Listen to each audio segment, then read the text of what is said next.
Dans le courant de l'année 2013, le secrétaire général de l'ONU, M. Ban Ki-moon, a exprimé des inquiétudes vis-à-vis des objectifs du millénaire du développement.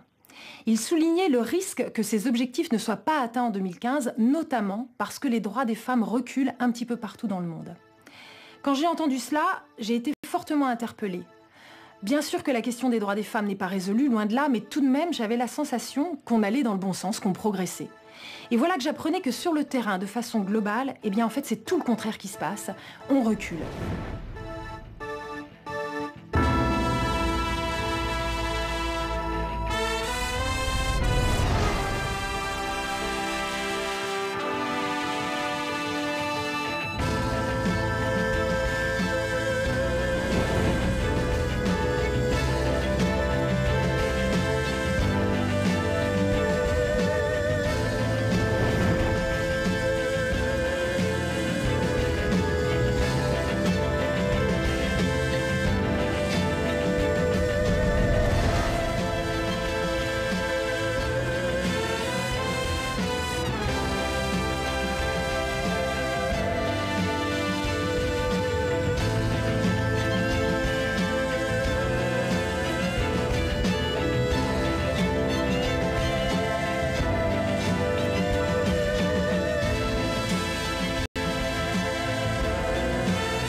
The world is facing multiple crises such as famines, wars, climate change.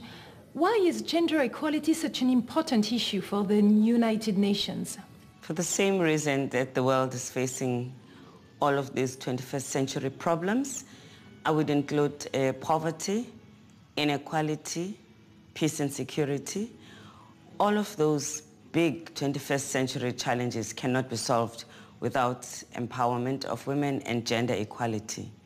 Because in order for the world to address poverty sustainably, the lives of mothers have to improve because they are able then to address a quality of life of their own children, and they are able to give a better life to their offsprings and the next generation. If you don't address that with women, women will give birth to the next generation of poor people. And in that way, we're not going forward, we go backwards.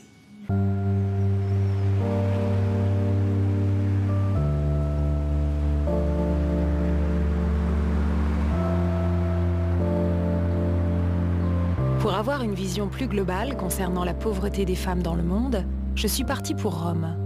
C'est là que se trouve le siège de la FAO, l'Agence des Nations Unies, dont le but est de lutter contre la faim dans le monde.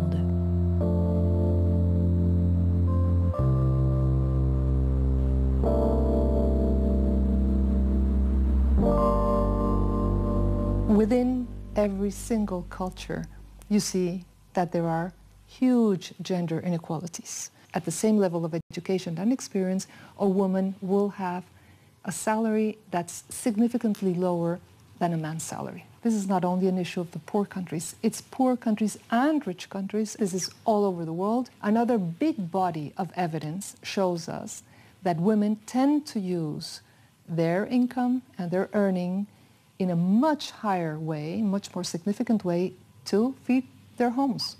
The proportion of a woman's salary that goes for food is higher than the proportion of a man's salary. So if women's salaries or in general their income increased, we know that a lot of that increase is going to go into their children's health, their well-being, their nutrition, and therefore, basically, it's an investment in a society's future.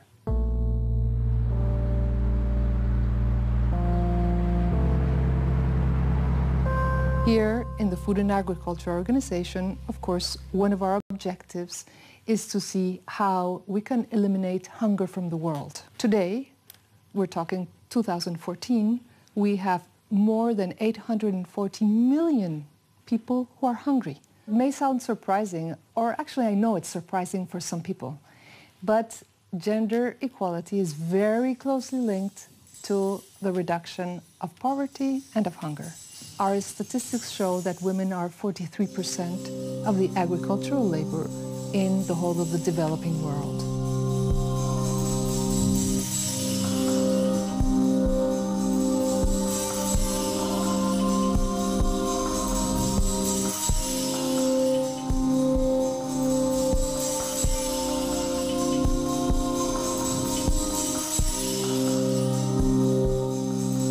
Now, if you look at who has access to productive resources in agriculture, you will see throughout the world, every single country, north, south, east, west, that women and men both participate in agriculture. However, it is the men who have most access to everything that you need to be productive in agriculture. Land, of course. Land is probably the most important. Even in Europe, even in the United States, you will have most land titles belong to men, not to women. Less access to fertilizers, to inputs, to water credits, knowledge, access to improved seeds, access to new methodologies to produce better and quicker. All of that is concentrated in men's hands. What if women had the same access that men already have? Of course, women became more productive. Those increases in productivity would take to a major increase in overall production in food. What effects this could have overall in the society, they're huge, they're enormous.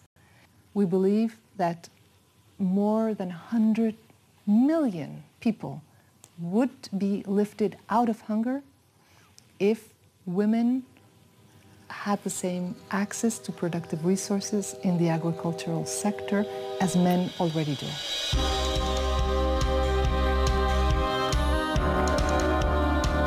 Je réalise à quel point le sujet est bien plus vaste qu'on ne l'imagine, et il n'est pas d'ordre idéologique. Je décide de monter plusieurs équipes de tournage, caméraman, ingénieur du son, chef opérateur. Toutes et tous répondent à mon appel et décident de m'accompagner de façon bénévole dans cette aventure.